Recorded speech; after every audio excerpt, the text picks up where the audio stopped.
Providing our people with the opportunity to enhance their skills, increase their knowledge base, and contribute meaningfully to society is one of the greatest investments that our country could make in its people. With government's plans to further develop traditional and emerging industries, it is critical that our education system be transformed into one that is fit for purpose in the 21st century. A very warm welcome to Info Insight. I'm Rashid Best. Thanks for joining us. On Tuesday, November the 26th, 2024, Minister in the Ministry of Economic Affairs and Investment, Senator Chad Blackman, delivered the inaugural Matthew Farley Memorial Lecture in honor of the late educator. Minister Blackman spoke of the experiences of the late principal's students and the role he played in the personal development of hundreds of Barbadians. Although Matthew Farley is no longer with us, his messages are still very relevant for the transformation of our education system today. Minister Blackman. And let us therefore this evening dive into some of the ideas that can inform our approach to education and educational reform in our great country and in our great region. And I'm saying both as well. I want you to get into the mind of realizing this country, Barbados, has a role to play in transforming the rest of the region, working hand in hand with our brothers and sisters in unlocking our potential. And Matthew Farley, in my view, and I'm certain it is the view of most of you, if not all of you in this room and those watching online, that he was and is, and I say is, a man for all seasons. I say is, notwithstanding, of course, that he's physically passed, but his vision, his work, his passion, his perspectives on education, and a widest set of ideas. And I was so happy to hear in some of the different introductions and reflections on him, he was more than an educator. That was his profession, which he did incredibly well. But he was really, in my view, this is Chad Blackman's view, a liberator, a transformational figure, way ahead of his time. And a lot of the things that we're now seeing as accepted wisdom and settled positions, Mr. Farley was saying 30 years ago. I think you said it just now, Raphael. And then there were a lot of, it evoked a lot of discussion and discourse, which is good in a democracy as well. But it tells you where his mind was. And Senator Farley, as you rightly said, he wasn't a teacher by accident. He chose his career from a young age. When I was reading some of the works, it indicated that he looked up to the principal, Mr. Rifa, and determined within himself that notwithstanding anything that may come before him, that he is going to be a principal. That takes a lot of gut, determination, and overcoming any obstacle that may come upon you. And I was so happy to realize that he became a principal in 1996 at the age of 42. I am now 42 years old as we speak. So in a sense, when I was preparing for the lecture, I thought, okay, so where do I go next?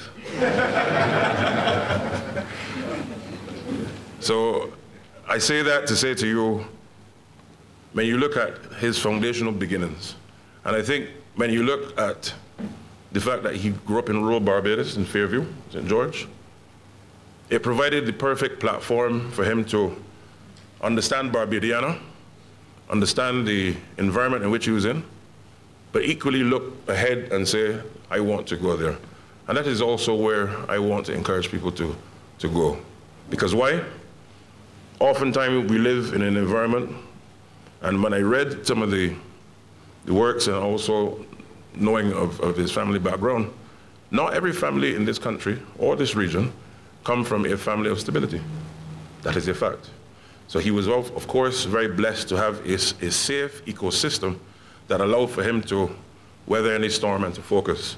The question we have to now ask ourselves is, what about those amongst us who have those same ambitions to be a prime minister, to be a hairdresser, to be a pilot, to be an entrepreneur, to be a business person, selling goods to Qatar or Dubai, whatever, but may live in an environment where there's hostility or there is a lack of food or lack of financial resources, but their ambitions will transform this country.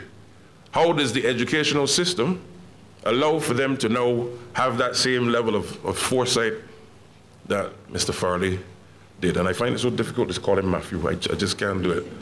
It's almost like I feel a lash can come from behind me.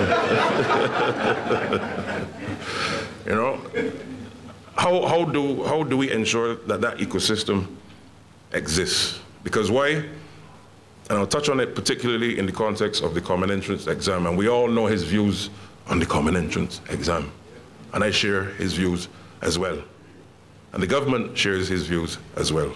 Of course, it is taking time to come to a settled position as to what it will look like, the replacement, but it is absolutely clear that in a modern Barbados, a country made up of majority of people who are foreparents endured 400 years of slavery and a level of indignity, that within our system, particularly coming from in the 40s, 50s, 60s, a British experiment that the British have now long discarded, we still have in our society a mode of transitioning our students from primary school to secondary school. And it's not just that the construct of it is wrong. Their lifelong, how do you say, challenges and weights that one single exam carry on the backs of a lot of people in this country at the age of 11. And it is wrong, and the time has come, in my view, for it to stop. And I want to echo what he said. And I want you to cast your minds to this. How much time do I have? Can I talk for at least 3 hours? Yeah? No, I wouldn't do that. But I want you to ask yourself this question, and let's place the common entrance in its societal context, not so much in the academic context. We all know this structure of older secondary schools and newer secondary schools. And permit me to say, and a lot of hogwash. Ask yourself this societal question, and perhaps the sociologists amongst us can do a study on it. Within the first 3 to 4, 5 minutes of meeting any Bajan, I guarantee you, where you went in school? True? True. Why is that important? They didn't ask, so what ideas do you have that can help you make some money? I can assure you, you've heard my bio this evening. I've traveled the world over the last 20 years doing different things. Never once did they ask me, where you went to school in Barbados? Never once. They don't care. Perhaps the thought never even crossed their mind. But here we have a society that has placed such premium on a system that says if you can write English well, if you can write a comprehension, if you are creative in writing an essay, and you could master those tables that you get licks for, and you get my point. At age 11, you are on the path to success. No. Now, am I saying that academic excellence is not important? I'm not saying that.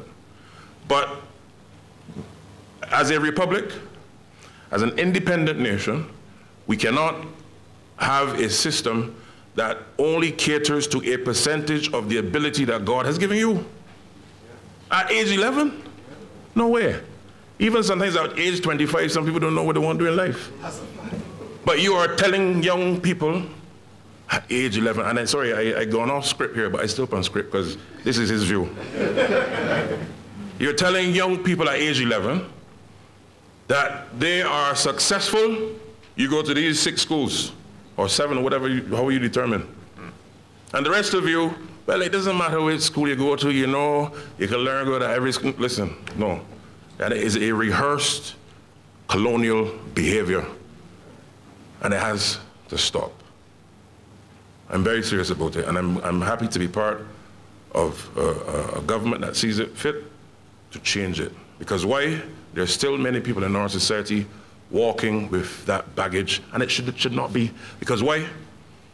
What Barbados needs in terms of its skills for the future is not more lawyers, more doctors and engineers. I am telling you. And I was planning to talk about it a little later in the presentation. But I can tell you, coming from a report when I was in the ILO, is that the future of work and the future of skills requires global economies to prepare their citizens in a way that they've never done before. And what are some of those skills? One of them, and he touches on it in his work, critical thinking. The ability to spot a problem, analyze it, find a solution, and put it to work and put it at scale. Our educational system historically has not allowed for us to do that. We are masters of, what do you call it, regurgitation. I feel like I can preach this evening. Go ahead. No, I'm being real. It is a situation where what the world is asking for, because we are part of the global economy, we have to travel, we have to trade, we have to buy goods, we have to offer global solutions. Having our young children at age 11 in that system is not, one, going to help Barbados to be competitive in the short, medium, or long term. That's one. And therefore, the ILO report indicated that you needed critical thinking as one cog. The second bit of it was the ability to be fluid in your perspective of education. And therefore, the point is, the educational system, and my colleague minister, she shares the same view, and she knows my view as well. We have to create an educational system that allows for our young people to tap into their God-given potential and to be able to do it in a way that the school system facilitates. I'll give you an example. And thank God Mr. Farley was one of the teachers who did not do this. There is the culture, and all of you know it. And if you say you don't know it, that means you're not telling me the truth. How many times to get you to shut up in class, they tell you put your hands on your lips? Sounds familiar? Yeah. Put your hands on your lips. Stop talking. But then, miraculously, somehow, at age 13, 14, 15, when you go into school sports, they expect you to be the greatest orator in the world. When having told you at age 2, 3, 4, stop talking. Now, am I saying classes should be disrupted because, no. But you have to find different ways. The point I'm thinking is going to the heart of the educational system, and this is what Mr. Farley used to always say. And the thing is, he didn't only say it, he lived it, certainly in my time with him at Vauxhall Premier, in his teaching delivery. He used to change the structure of the class, because of course the class comes in this traditional squared, almost manufacturing type setup. And he used to put us in a circle sometimes and had discussions, still teaching, still learning. And now, the global standards of education, particularly the UN educational reform process at that level, in terms of pedagogy, how it is being taught, is purporting to the same thing that Mr. Farley used to talk about 30 years ago. Which brings me to my second point, or third point. Our level of belief as a people has to now come to the fore, where we believe that our brilliant minds in this country and this region are as good and sometimes better than those around the world. Oftentimes there's a copy and paste mindset into the context. Okay, you have Norway, you have Singapore. In terms of educational standards, are they good? Yes. I've seen them, they're good. But what is wrong with a Barbadian type of educational standards? And one of the things that I've written here, and I want to encourage the foundation to consider it, and perhaps to the broader academic community in the country, is that in the same way in economics, you have Keynesian economics and different bodies of thoughts based on persons' views, and they become holy grails in those spheres. I believe you should have Farleyan educational principles. Wow. I'm actually dead serious about this, you know. And you now settle amongst the academic community, you bring the stakeholders in the community together, so the Erdistons, the UEs, the BCCs, the entire spectrum of education in this country, anchored by his views, because they're well-settled positions. Let's face it. You may disagree on one or two things, but they're well accepted, and the positions are bearing fruit in terms of the concepts.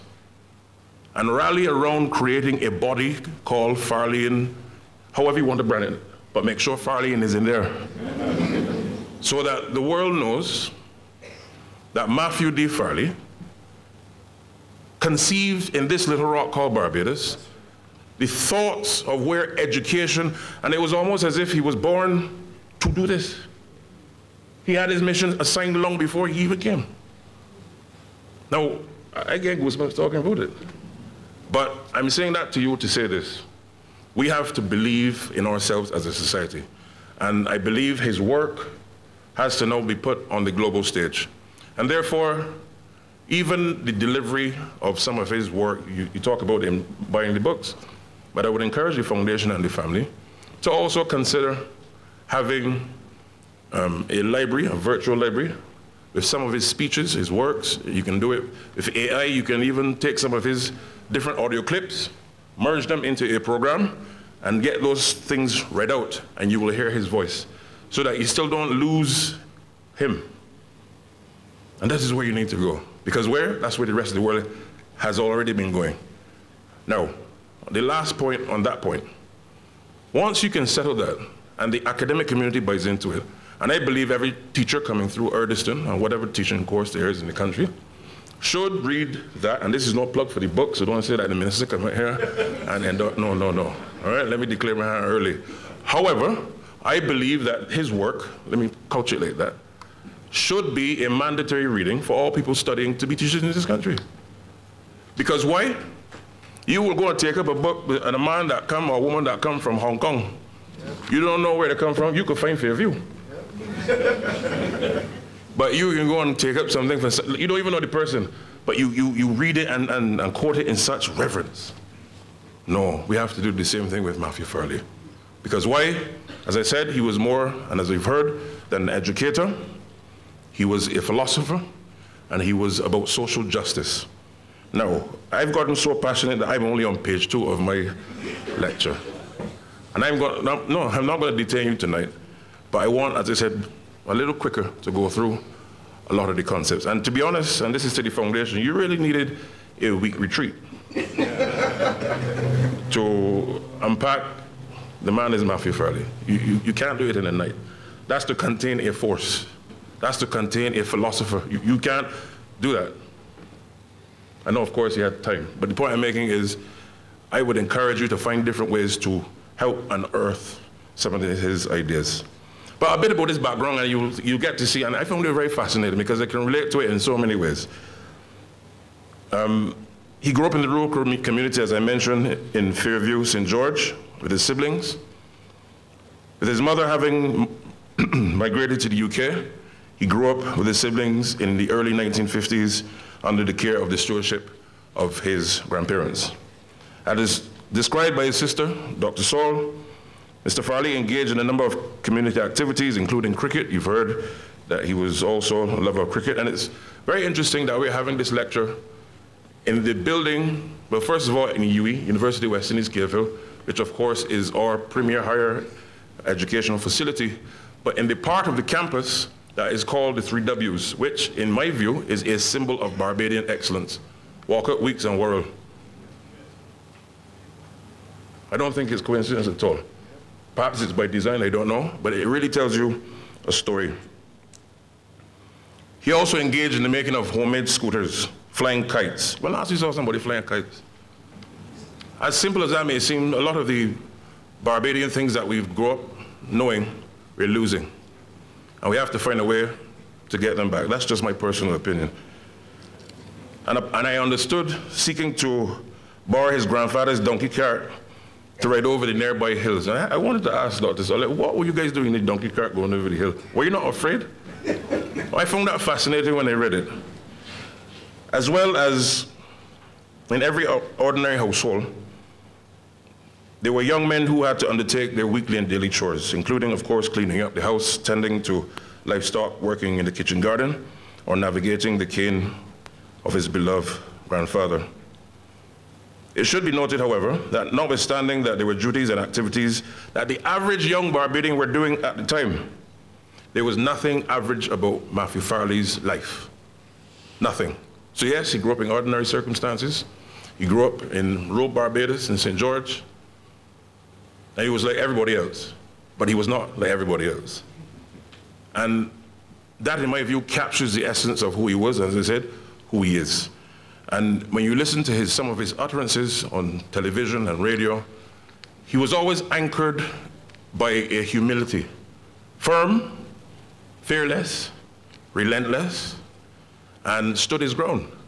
I remember, and I think you were making reference to it, when just over 200 students of Garrison School, now Graydon Secondary School, were sent home. And it was talk all over the country. Call-in programs hot. Your rum shops hot. Everywhere hot. You hear what Farley do? Farley said, oh, the children. But here's the thing. And Stephanie, you could bear me on this one. Part of that single-handedness of setting on those 200 students left a legacy of ensuring a standard and discipline in the Garrison School on how they wear their uniforms. So, notwithstanding the public pressure, it's like he didn't flinch. And it was almost as if, not almost, Mr. Farley had a way of being anchored in his belief. And it's almost as if I can somehow imagine how he used to do these things. Okay, I'm thinking this. Does it make sense? Is it a reasoned position? Because he was very logical. And once he settled it in himself, he therefore resolved, locked the door, threw away the key, and said, well, you could talk, chow. You see? So, how do we transport that today? No, I'm not saying to be obstinate when you're wrong. But if you have a conviction that is of the best interest to the wider society and the greater good, you have to stand firm. Because the truth is, the rule, as I call it, rule of law, order. He believed strongly in rules and order. But what I like about the fact that with his rules is that he wasn't always wedded to the rules that didn't make sense. And also, not just in the school context, you've heard that he was a Pan-Africanist. And he also openly and public, outside of his realm of education, questioned the norms of our society, particularly in the context of our British colonial experience. And that's why I was so happy when it was read out. And you look on the leaflet here, the article says, free, but still. Allow me to read it out very quickly again. The statue of General Bussa and the symbol of emancipation located at the roundabout at Hagia Hall is bittersweet image of our past and a blur on our future as black people. Yes, it represents our hard fought for freedom. It symbolizes the end of both the rebellion and the uprising, but it is also a reminder, reminds us painfully that the battle is not yet won. In other words, whilst he in the school is saying, yes, the school rules are, you have to wear your uniform and wear your shoes in good deportment and quality, there were some rules that don't make sense. There were some rules that were unjust, and in his own words, he also called for that equality in society. So he knew when to be a rule maker, and he knew when to not be necessarily be a rule breaker, but to agitate in the right direction. So what Clement Payne was doing in the 1930s, Farley was doing, sorry, Mr. Farley. See, as I said, I can't call him that. He was doing in the 80s, in the 90s, in the 2000s. And it therefore speaks to who he was and who he is as a person. Now, as a result of these realities, and not bringing the weight of insecurity on him, he had therefore an appreciation for thriving, but not just for himself. How do I bring other people along with me? With his siblings, he constantly served as a source of deep inspiration, fueled by the philosophy that you must never settle for less, and that one must truly realize and maximize the God-given potential. And as Dr. Saul rightly described, he became the self-appointed czar, in my view. You said watchdog, I think czar, on education. Who can you think apart from Jeff Brooms and a few others? Dan Carter, help me with some of the names here. Bobby Morris. Within the last 20, 30, 40, 50 years, in the context of education, first person that comes to your mind, certainly mine, Matthew Farley. He was, as I said, more than a teacher. He was an educator, he was a philosopher. And his analytical prowess on matters of education, of governance, on politics. You know, Mr. Farley used to be on the radio, on the call-in program, talking politics without talking politics. And he had a way of doing it in the most, I didn't see in my research that he went to diplomatic school, but he had a way of being a diplomat.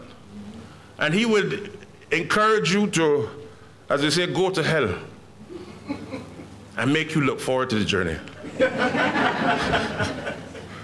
The man had an ability out of this world. So that's why I said, and as this is my encouragement to the foundation, as you go on in building out the mandate of the foundation and of course his works and beyond, as he said, Senator, tell the story of him beyond education. This man was a societal force. Who do you know will challenge a minister of education as a sitting teacher? Openly, keep the job. Maybe Stephanie, I don't know. But you get my point. He is a person who, based on his convictions, held his ground. Now, how do we translate that into getting the rest of our society to do the same thing? There's no secret that there are issues relative to youth and violence, and we've seen it. There's nothing to hide. There's nothing to be proud about. It is something that we have to confront as a society. But how do we go in and roll up our sleeves? Using Mr. Farley's philosophy. Because I can remember at primary school, and I've heard the stories also when he went on to St. Mary's as principal. The truth is, for those online particularly who don't know, St. Mary's is in our capital. And of course, there were some challenges in the area. He stood his ground there too. And he would tell some parents who want to come in there and believe that they can run the school, this is my school. And I saw him one time in the supermarket years after, and I said, Mr. Farley, how was it that you were able to do that in the environment without fear, he said, Chad, I never called the police unless it was necessary. This is my school. And parents who ordinarily at the onset were, I don't like Mr. Farley, they came to realize that he had their children's interest at heart. And they thanked him. And a lot of those young people are now beneficiaries of his stewardship. And that's why I liken him to, how many of you have read the book, A Man for All Seasons, by Robert Bolt, with the main character, Sir Thomas More. It's a book I did at secondary school. And in that book, it described a man who, notwithstanding the circumstance or audience, he never changed, but he was adaptable. He kept his core values and beliefs. You know, sometimes in Barbados, people like to switch up. You're talking to me, good morning. You're talking to the next person, what's going on? And they switch up. Mr. Farley could adapt to any situation. He would never sell out his values, but he had a way of being approachable to everybody. And that is something that we in our society have to mirror and embrace. But as I said, in the contrast, I just called Sir Thomas More, which of course was a British character in the book. He was ever the Pan-Africanist, as I mentioned.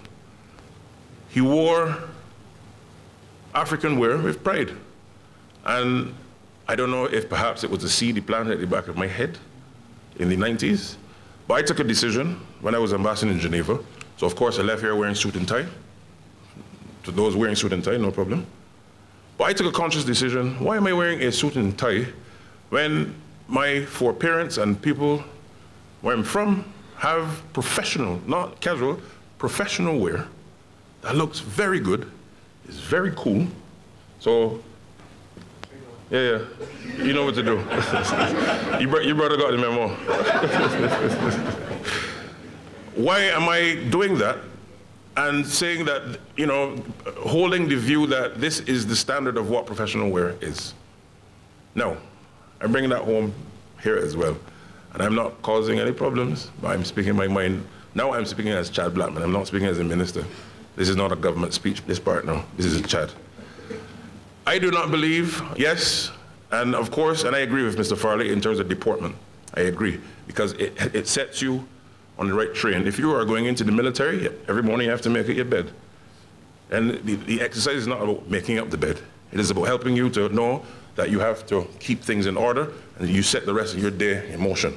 There's an order that you go through with life.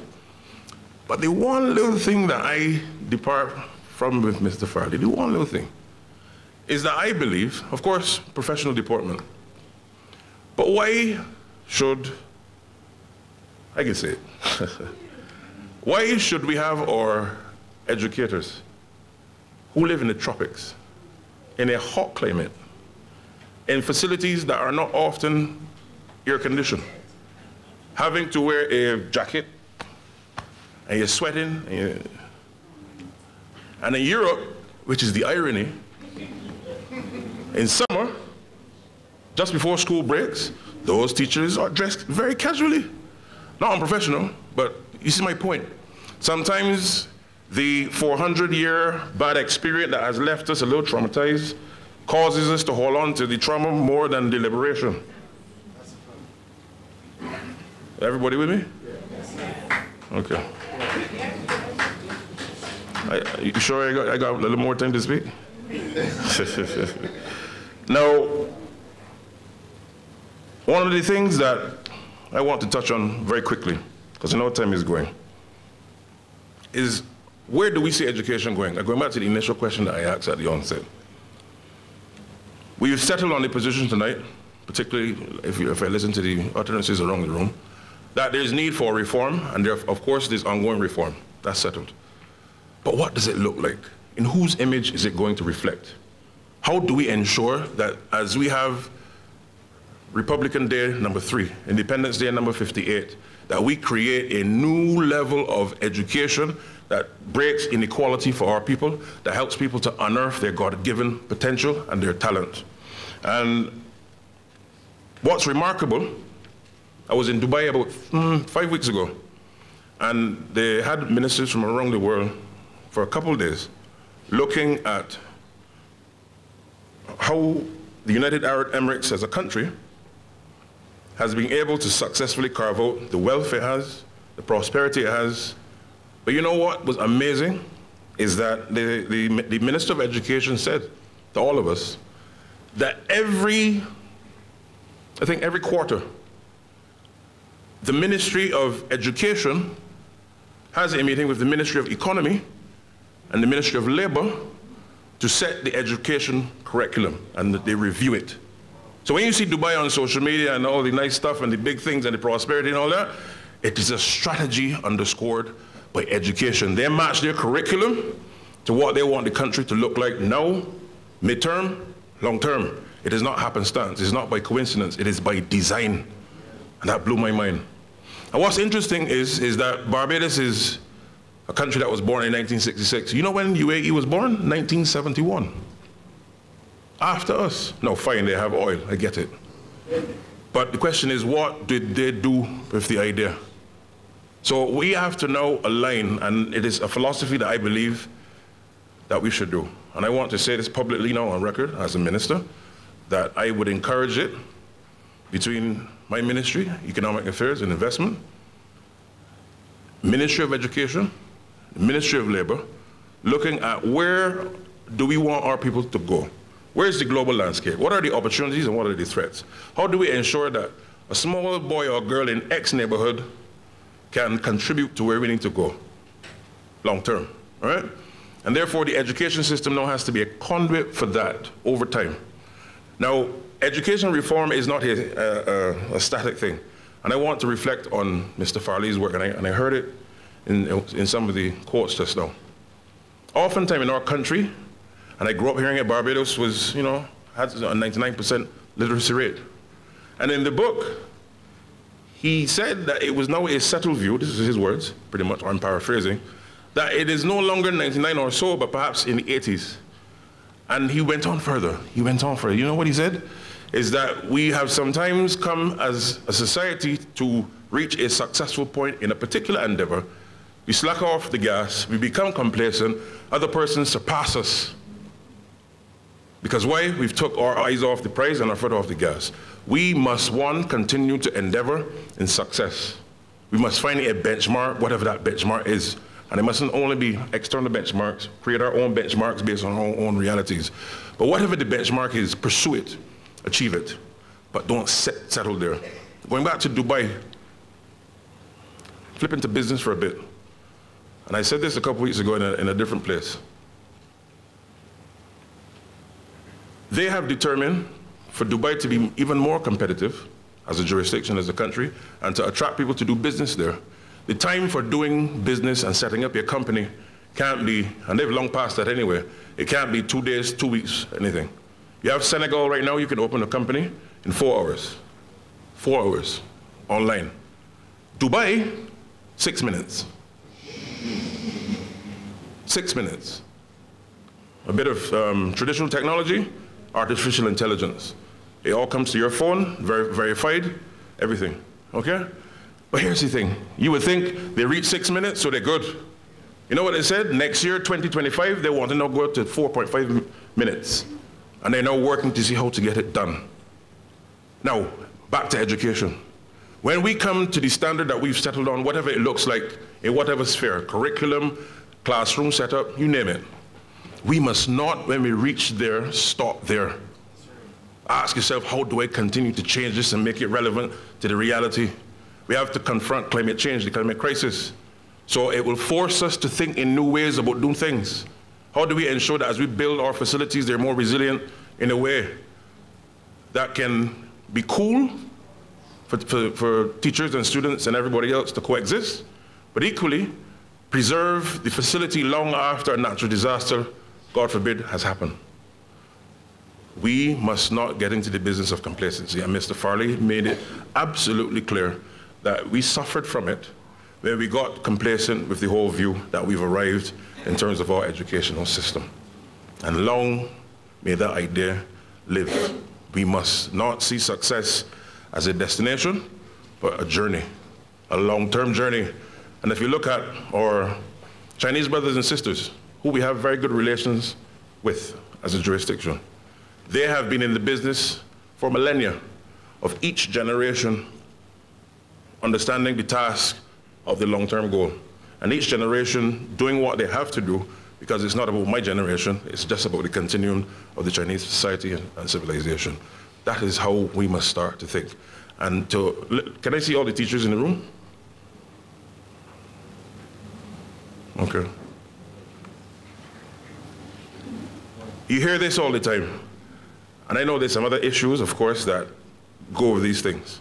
But I want to publicly commend you for what you have been doing. And I don't just mean now. I'm talking about from long time. 70s, 80s, 90s, 2000s, whatever. For the service that you have given to Barbados. I want to thank you because why? You have been able to help shape the minds of our people, as this man did to me and many others around this country, in a way that perhaps then he never even contemplated. Because why? A child before you today is this child before you today, Mary John. But Mary today, before you, is a brain surgeon, or the next Rihanna, or the next Prime Minister, or the next lifter of the Barbados winning the World Cup. And that is a dream of mine. I believe that Barbados has the ability to win a World Cup football tournament. One person clap. Y'all thinking, boy, they're talking bare foolishness. But seriously, you do not know who is coming through your hands, and you shape them. Now, there are challenges. You may have an issue at home. You may have a flat tire before you come into the school compound. I don't know. You're in a meeting, turn and somebody input the money in the meeting. But you can work vex. You're human. Teachers have a different sort of superpower. That's true. And kudos to all of you. But equally, I want you to see yourselves in a new Barbados, a Barbados that is prosperous and growing, that you help to impart some of the values that you were brought upon to help those young people to thrive. A lot of people may not come and tell you, as you know, and I'm sure you see this every day, that people have a lot of hurt sometimes. They come from families with broken homes, might not have a meal. But you are the person for that period of time who will show them love. And oftentimes when you go to the prison, or persons who went to prison, and you trace back, you talk to them, it was a lack of love. And I believe that a lot of the crime that we're seeing today, it's not, of course, an overnight thing, is as a result of there not being enough holding of society to those young men and women who are in crime. And we as a society, government, teachers, schools, churches, you name it, have to now hold our young people and say, I love you, and help them to unearth their potential. And I want to say tonight on record, this man right here must be the corner of the advancement of Barbados' economic development, anchored by a marriage of education going forward. And as I said, with the Farleyan, whatever you want to call it, model of education has to be at the core of the future of what Barbados and the Caribbean must look like. And when you look at technology and innovation, don't worry, I'm bringing it home. When you look at education and technology, in the 1990s, of course, you had Edutech at the time, then Minister of Education, no Prime Minister, Prime Minister Morley. And Mr. Farley made it clear in his work and his speeches that a modern educational system cannot succeed without technology at the core. You heard other persons mention it tonight. And we then fast forward and saw it in COVID. Now, was it difficult? Yes. But the question is, how can we reimagine going forward in having an educational system with technology at the core? But in his own words, you know what's interesting? He said that we spent so much money throughout the years on people who are studying IT, whether at CXC level, tertiary level, that now, listen, Mr. Farley was a visionary here, that the time has now passed, this is what he said, that we should have enough IT people who can create technology and educational delivery to service not just Barbados, not just the Caribbean, but the world. Because he believed that with technology and innovation, that we should not be importing technology and saying, here, this is the best standard because it comes from Norway or Singapore. Not that they're wrong, but going back to what I said, what about the Barbadian belief in technology? And I want to encourage our young citizens in tech to come up with innovative ideas. Erdiston, work with them, work with BCC, wherever they are, to help them to now craft a new vision for what education delivery in the Caribbean should look like. Because when you then test it with your teachers, and teachers say, well, this doesn't make any sense, or it can work, or you can adjust, because they're in the field, they know, they have the intuition. You will now create a whole ecosystem of export ideas coming from Barbados, the knowledge-based economy. And Mr. Farley rightly said, education is more than just certifications, getting certificates. Yes, that is a proof, or part of a proof that you have mastered a part of the process. But how do you deliver it? And because Barbados, of course, as a blessed country as we are, has a high level, or in my view, surplus certifications. Here at UE, everybody can go. Azerbaijan, fine. BCC, fine. SJPI, fine. But there are a lot of global problems that our ideas have to fix. Remember, we're small, but we don't think small. We were taught to think Barbados is a continent. When I was in the ILO, they used to always have a joke, and I know, Bobby, you probably know this, that both him and Sir Roy, when they took the microphone in the ILO in Geneva, they would say, ladies and gentlemen, I come from the continent of Barbados. When I went there, I was like, whoa. That is how we as a country project ourselves. It is therefore no surprise that Garfield Sobers had the audacity to be the world's greatest cricketer that had ever lived. Rihanna, the same thing. Because why is in our DNA? Our current Prime Minister is on the world stage now leading the climate crisis fight. Because why? Our society says, listen, so I'm not just saying these things to fix, but they're also successes we now have to amplify and unleash. So our entire society, but tonight for the purposes of the lecture, our educational system must be that route for people to now thrive and prosper. And as Mr. Farley also said, school can't be schools alone. School has a major role to play in the society's development, but it can't just be that the school has to do it. There are problems in crime, the teachers got to fix it, the school's got to fix it, military education. No, yes, they have a role. It's necessary, but it's not sufficient. All of society must treat to these things. And when I come to the aspect of embracing Mr. Farley's vision for the future, as I say, what does it look like? How do you now become ambassadors of the ideology of Matthew Farley? Because why? As educators, as academics, in UE, you name it, schools, take what he has said and done and put it in a way now that you now see yourself as proponents to that philosophy. And I want to encourage the foundation again that similar to how you have shirts of key figures, for example, United States, Malcolm X, Martin Luther King, because they're revered for their philosophy. Whether you believe in it or not, they place reverence on that. What about him? Because why? You need to tell a story, a documentary. There are enough creatives coming out of BCC and wherever that should be telling a documentary on Matthew Farley and the role that he has played as a force in this society, not just to education, but transforming generations and touching lives. That is the sort of thing that I would like to honestly see. So that, help our people also to say, what, here's an icon that has been proven and tested that I can look up to and march forth like. And then the last thing I want to say, and this is something that I believe, and this is a call to the private sector to consider it, to work with the government, and of course anchored by the Ministry of Education, and I will share this with my colleague. I've said it before in public, but I think the time is now. One of the things that has helped me as a person, in addition to mentorship coming from Mr. Farley, you see that thing called global exposure? You can't put a price on it. And I've been fortunate to be able to have it through different reasons and everything.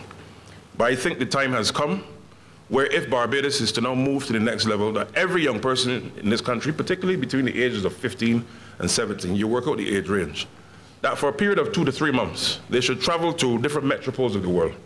Whether it be Nairobi, because I don't just want you to think metropole and you think north. No. Nairobi, Johannesburg, fine, London, New York, you get it, but send them around the world for 2 or 3 months, not to shop. No. No. But send them around the world so that they can see how societies work. If at my age I've done so much, and I was impacted by UAE 2-3 weeks ago, at this stage of my life, and has made an indelible mark on me, how much more a young, impressionable mind at 14, 15, 16, 17, for 3 months, understanding how the world works, but then they come back to Barbados, and they download and Bajanize what they've learned. And if you do that, imagine doing that for 10 years, with government and private sector working hand in hand with a public-private partnership. You will see a generational shift. You think when a young man travels the world and see the world and understand how it works, and breathe a little fresh air, or breathe a little hot air that come across the desert, different experience, you got time for crime? No, because he say, yo, this thing tastes nice.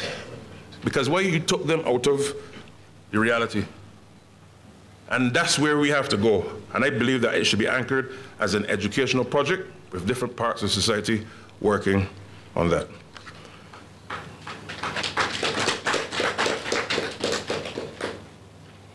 I'd also encourage the foundation as well to, and this will take money, I get it, what I'm about to say. But in building on the whole idea of his philosophy of education, there should be a Matthew Farley of some sort, institute, where people can go and study. So fine, you have Erdiston, don't get me wrong, so it's not to replace that. But I'm talking about if you don't want to go into the formal teaching sector, but you want to understand the rudiments of the nexus between education and development and sociological advances, I believe, honestly, that it serves as the perfect platform to do so. Because why? He is a tested model. And I will encourage you to not stop until you keep pushing it.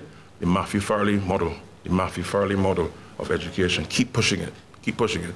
Because why? If we can accept Keynes out of Essex in the UK, why can't you accept Farley out of St. George?